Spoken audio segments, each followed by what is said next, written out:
Good morning, everybody. People across the country, of course, and here in Connecticut waking up today. There is a new sense of what it means to be an American. 24 hours after the worst terrorist attack in our country's history, it is now time to look ahead.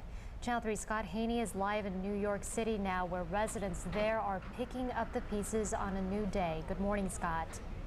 Good morning, David. Good morning, Ellie. I'm joined by Tasha Jamerson. We've been here all morning. People are starting to come out, and the city looks alive, but yet there's a very different feeling here. Yeah, Scott, it's hard to believe. I mean, the sun is shining. It looks like a beautiful day. It's hard to believe just blocks away from us, all of the destruction. Obviously, though, the smoke behind us. Now, again, Peter, can we show that, Peter, our cameraman?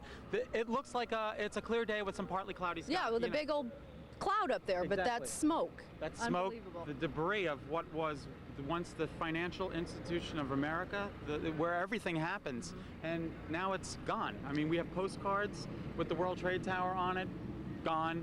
It's just it's surreal. We've been saying that all morning long. Surreal, very eerie here, actually, as well, Scott. And you agree? Pete, I don't know if we can show the people. This is what happens. They come out, they stand on corners, they sometimes will pick up their cell phones, they'll make some calls, and they just watch. They're just waiting for information, some wanting to help. And some wanting to share their stories. A lot of people coming up to us, Scott. I mean, even at 4 o'clock in the morning, we've been on this corner since 4 o'clock in the morning. People coming up and saying, I just came up from all of the destruction down there. It is unbelievable. It is a war zone down there. It is a war zone. And you know how they say life imitates art? Mm-hmm. We just saw movie crews with their lighting equipment and their lighting trucks that are probably used to make movies. Yes. And now they're going in to light the destruction and try and clean up the mess. 5 stories high. Yes, because gathering from all the reports down in there, the smoke is still billowing up there. It is virtually impossible to see down there. And we're here. We're on the corner of West Houston and 14th, 6th Avenue, simply because we can't get any further than this. No, we cannot. No, you have to have residential proof that you are living in the buildings behind us, and otherwise you cannot get through those barricades. Either you're a resident or you stay out. And we're blocks. Yes, but we are. 20 blocks away from the actual site. We use the facilities of a good friend of mine who lives around the corner. His brother was killed. He was a CBS technician. He was in charge of the transmitter. And I really didn't know what to say to him. How is he doing? He's doing okay. He's sleeping, and I don't know how he's going to deal with it. But just one of the many stories how you, our viewers, you're all connected to this. Each and every one of us is connected in some kind of a way. 6 degrees of separation. Maybe this time it'll be 2 or 3 degrees away from knowing somebody in this building. And I think it's just important. It's helped me to even talk to you about it. Absolutely. And we've been giving each other hugs all morning long, because that's the feeling. Everybody just joining together here. Again, you can see crews going by us, getting ready to go in and help out with all of the demolition and the destruction that is just a few blocks away from us. All right, David and Ellie, it's back to you in the studio. It's really emotional there today, isn't it, Scott? It's unbelievable. Like, I didn't want to show you, but my knees, they were shaking. He's been shaking all morning. My knees have been shaking all morning long just because of the nervous tension and the anxiety. And honestly, holding back tears. I know, Ellie, yesterday you and I were. I know that we were both on the verge of tears, and you can't cry here, but you definitely want to. I know. I want to thank management and Channel 3 for giving me an opportunity to be involved in this, because I feel that I needed to help, and they said, can you go down there? I absolutely. I ran down here. Absolutely, I agree with David, Ellie. All right, guys, thank you very much. I know it's hard for both of you there this morning. Thank you very much. Thank you so much, both in New York City this morning. Now, if you would like to help, there is a way you can donate blood, and there are several blood drives here in the state scheduled for today at the American Red Cross in Hartford from 9 o'clock this morning to 2:15 this afternoon. Also, the American Red Cross in Farmington from 11:45 to 5:15, and in East Hartford at the Woodcliff Estates from 1:45 until 5:45. In New Haven at the Omni Hotel on Temple Street, that started about half an hour ago at 8 o'clock. It's going on all the way till 3:45 with a 15-minute break at 11:45. Also at Yale New Haven Hospital from 7 a.m. until 12:15, then picking up at 12:30 until 5:45 tonight. Much more coming up today. Obviously, we're going to spend a lot of time CBS News in New York keeping you up to date, but we will be coming back and forth here all day long at noon and certainly tonight. Stay with us. Thank you so much for joining us. We're going to take you back now to CBS National News.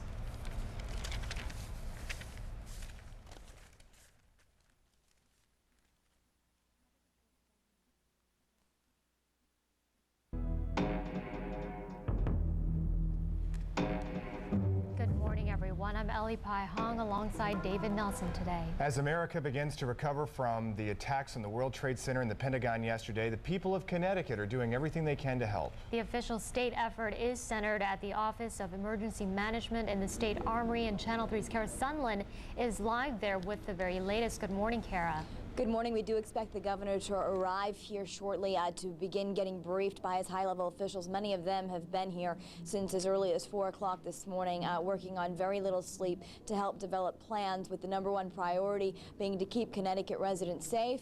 Of course, the governor has said that we are safe. Now the object is to help New York, and militarily is where they're focusing that help right now. Major General William Cugno is here with me. Thanks so much for being with us. How are you? Good. Let's talk about what's down there on the southern end of the state. You're ready to go if you're called? That's correct. We've been in touch with New York. They've asked us to move forward some of our, what we refer to as engineer equipment. It's bulldozers, front loaders, backhoes. We have about 20 pieces of that we've moved forward to the Norwalk area. We've moved that with operators and maintenance personnel and maintenance equipment. What they're going to do is, as needed, move it forward again to a staging area. Right now they're doing an assessment to determine, in fact, if they'll need it.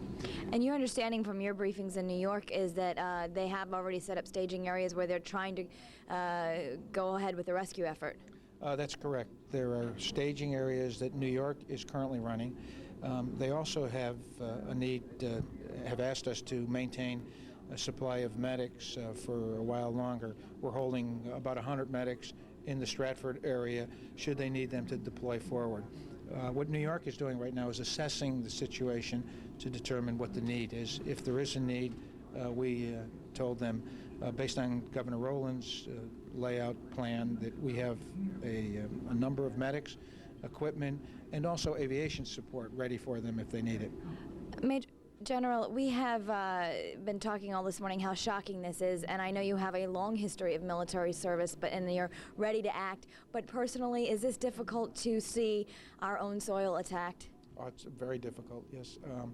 It's just a tragedy. The United States of America has taken a serious blow, but we'll come back. I think that what we're doing right now and other actions by the citizens are outstanding, and we'll come back. All right, thank you. General William Cugno with us here. And again, the effort to help New York continues. Connecticut basically saying it will do whatever they need to help our neighbors. We'll be following the story and bringing you the governor's address live when he gets here, expected maybe 10:30 or 11 o'clock this morning. Back to you. All right, thanks, Kara. Thanks so much, Kara. Kara Sunland in downtown Hartford this morning. If you are traveling to the city today, you should know all highways there are still closed. Metro North trains are running. Now, many of you are probably wondering what you can do to help, and the answer is give blood. That's right. The Red Cross sent out an urgent call for blood yesterday and today, and that need is only going to become greater as the days go by. Hopefully more survivors will be found. Many here in Connecticut lined up to answer that call yesterday. Close to 500 people crammed through the doors at the Red Cross in Farmington to donate blood or ask how they could help. A list of blood drives in Connecticut today is available by logging on to our website at WFSB.com, or you can call the Red Cross at 1-800-HELP-NOW. And the Salvation Army is also running a food drive in Hartford this morning. For more on that, call 1-800-SAL-ARMY. And for a full list of blood drives, charitable organizations, and other ways you can help, please visit our website at WFSB.com.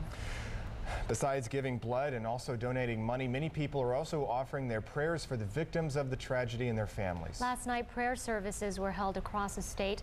From college campuses to churches to synagogues, people were gathered to offer prayers for the victims, for the country, and for peace.